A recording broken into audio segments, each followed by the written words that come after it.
Hello दोस्तों, नमस्कार, good morning, सुप्रभात। दोस्तों, आप लोगों का अपना प्यारा सा यूट्यूब चैनल आरके क्लासेस 7.0 में क्षेत्रफल का पार्ट 7 या लास्ट पार्ट आप लोगों के सामने पढ़ाने जा रहे हैं। इसमें जो भी क्वेश्चन मोड एग्जाम में पूछे जाते हैं, वनडे एग्जाम में पूछे जाते हैं, उन्हीं क्वेश्चनों को इंक्लूड करके बता रहे हैं।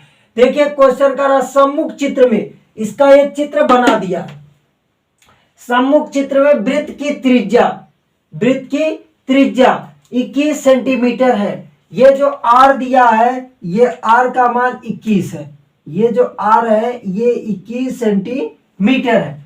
और थीटा कोण यहाँ पे जो बना है 30 अंश, त्रिज्य खंड की लंबाई। इसके लिए देखिए क्या होता है, त्रिज्य खंड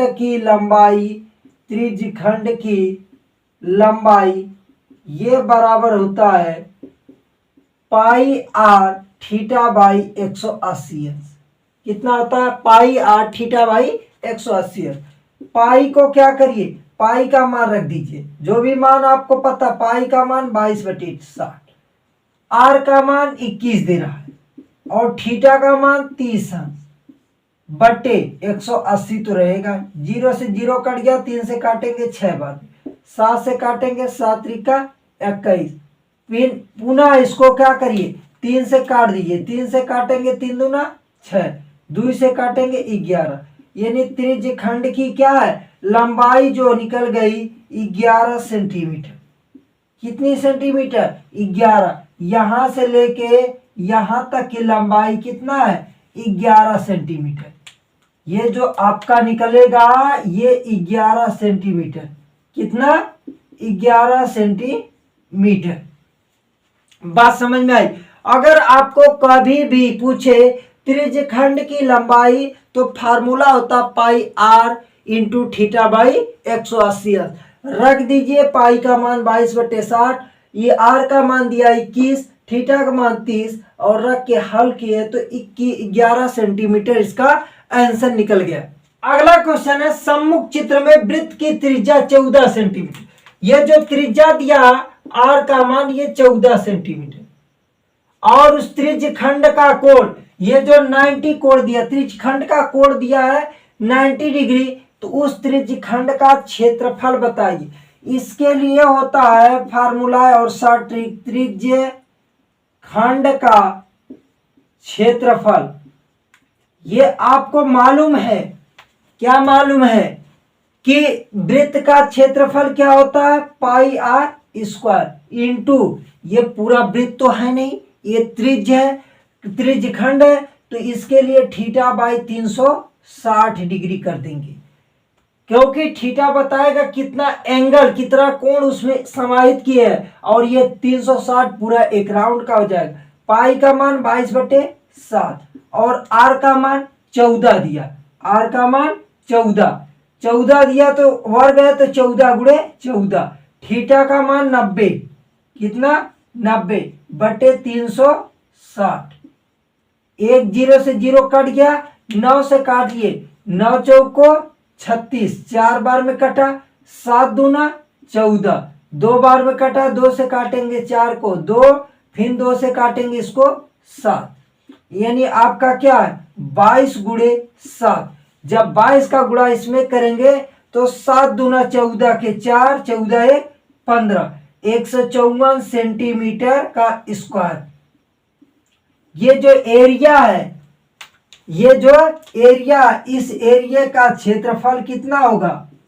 इस एरिया का क्षेत्रफल 154 सेंटीमीटर स्क्वायर होगा।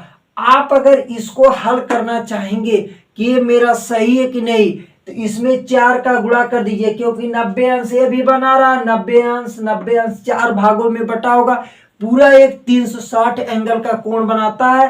तो इसमें 154 एक भाग का निकला है, 3 भाग अभी भी बाकी है, तो इसमें एक और बढ़ा के 4 का गुणा, क्योंकि हमको टोटल 4 भाग होंगे, 4 का गुणा कर दीजिए। जो क्षेत्रफल आएगा, और वृत्त का क्षेत्रफल कितना होता है पाई आर स्क्वायर के सूत्र से निकाल लीजिएगा, दोनों इक्वल आएगा। इससे हमें यह पता चलता है कि इसका क्षेत्रफल और उसके क्षेत्रफल के बराबर। अगला क्वेश्चन है, एक समलंब चतुर्भुज की 2 समांतर भुजाएं। इसका हम एक रफली डायग्राम बना देते हैं कि कोई समलंब चतुर्भुज इस प्रकार है, कोई समलंब चतुर्भुज इस प्रकार है।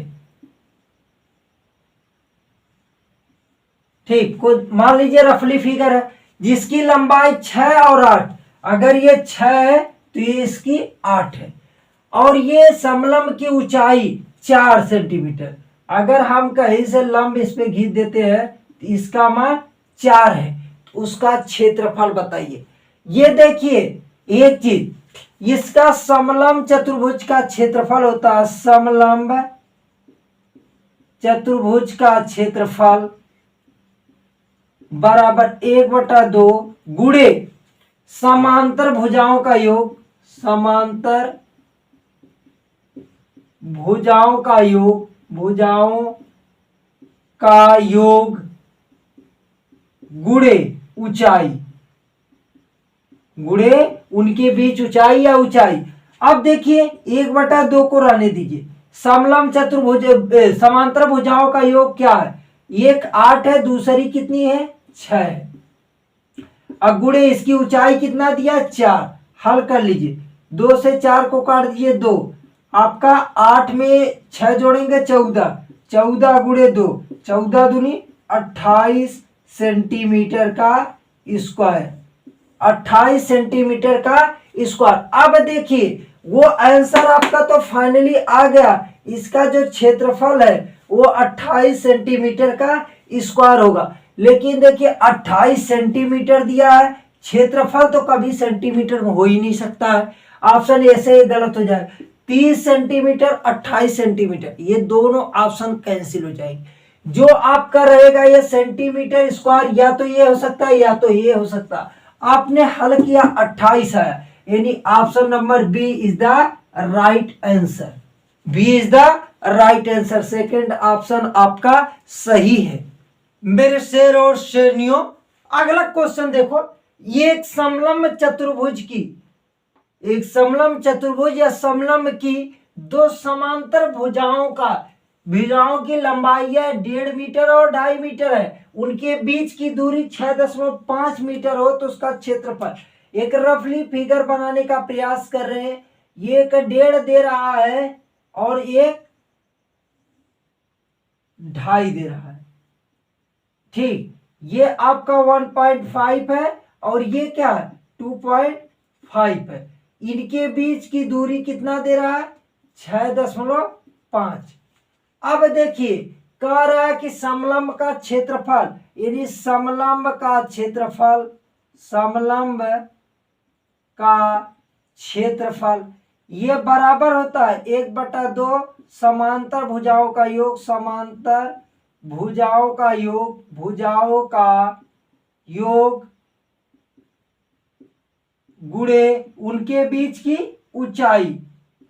आप जानते हैं 1/2 समांतर भुजाएं क्या, 1.5 प्लस 2.5, यही तो समांतर भुजाएं हैं। ये दोनों भुजाएं क्या है आपस में समांतर है, ये दोनों इनके बीच की ऊंचाई है 6.5।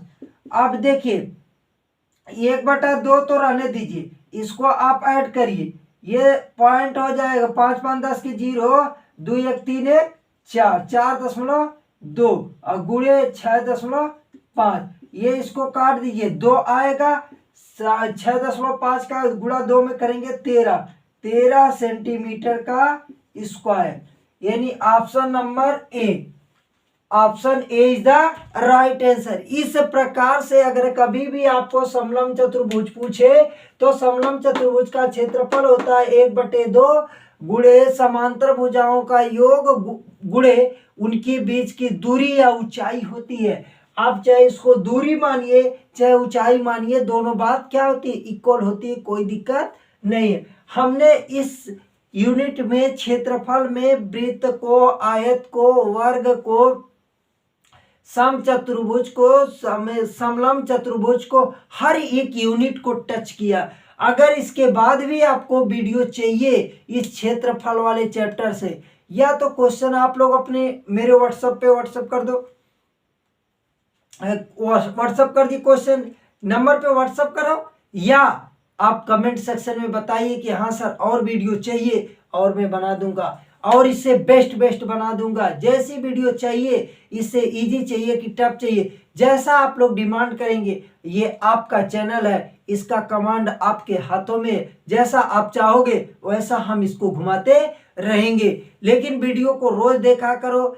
कमेंट आप लोग थोड़ा से कम कर रहे हैं, इसके लिए मैं रिक्वेस्ट करता हूं सभी लोग खूब कमेंट करो और खूब चैनल को देखा करो, चैनल पे खूब पढ़ा करो, इस चैनल को खूब ग्रोथ करवाओ, खूब बढ़ाओ।